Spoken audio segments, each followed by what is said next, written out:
गांव के ठीक बीचों बीच एक सीढ़ी थी जो सीधी आसमान की तरफ उठती चली जाती थी। उसका कोई अंत दिखाई नहीं देता था, बस बादल थे जो धीरे धीरे उसे निगल लेते थे।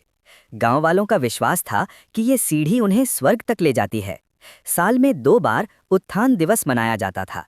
पूरा गांव इकट्ठा होता, बीच में एक पुराना बैरल रखा जाता जिसमें नाम की पर्चियां होती। जिसका नाम निकलता उसे सबसे बड़ा सम्मान मिलता।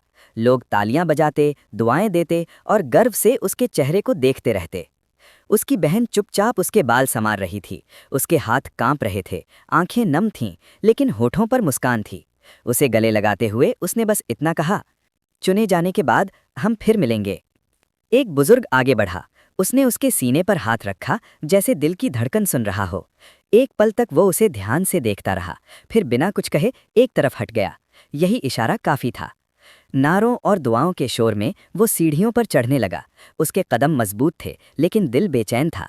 और जब बादलों ने उसे पूरी तरह ढक लिया, तो नीचे खड़ी बहन के दिल में एक अनजाना सा डर उतर आया। कुछ था जो ठीक नहीं लग रहा था। उसी रात जब पूरा गांव सो चुका था, वो दबे पांव निकल पड़ी। सीढ़ियों के नीचे खड़ी होकर उसने ऊपर देखा। वो जानती थी कि बिना चुने गए सीढ़ियों पर चढ़ने का मतलब था कि उसका नाम कभी नहीं पुकारा जाएगा, और अगर उसने ये कदम उठाया तो शायद वो अपने भाई को हमेशा के लिए खो दे। लेकिन बेचैनी उस डर से ज्यादा ताकतवर थी। उसने पहला कदम रखा, फिर दूसरा। जैसे जैसे गांव नीचे धुंध में खोता गया, हवा पतली होती गई, सांस लेना मुश्किल होने लगा, ठंड हड्डियों तक उतरने लगी। समय का एहसास खत्म हो चुका था। तभी अचानक उसे एक दरवाज़ा दिखाई दिया। दरवाज़ा चरमराहट के साथ खुला। अंदर एक लंबी मेज़ थी और उसके दोनों तरफ 2 अजीब सी मखलूक़ें बैठी थीं। उनके चेहरे इंसानों जैसे थे, लेकिन आंखों में कुछ और ही था।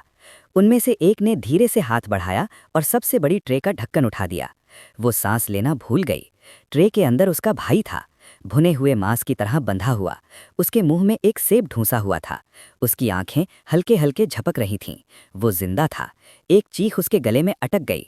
वो मुड़ी, मदद के लिए, चिल्लाने के लिए, भागने के लिए, लेकिन उसी पल तेज हवा का एक झोंका आया और दरवाज़ा जोर से बंद हो गया।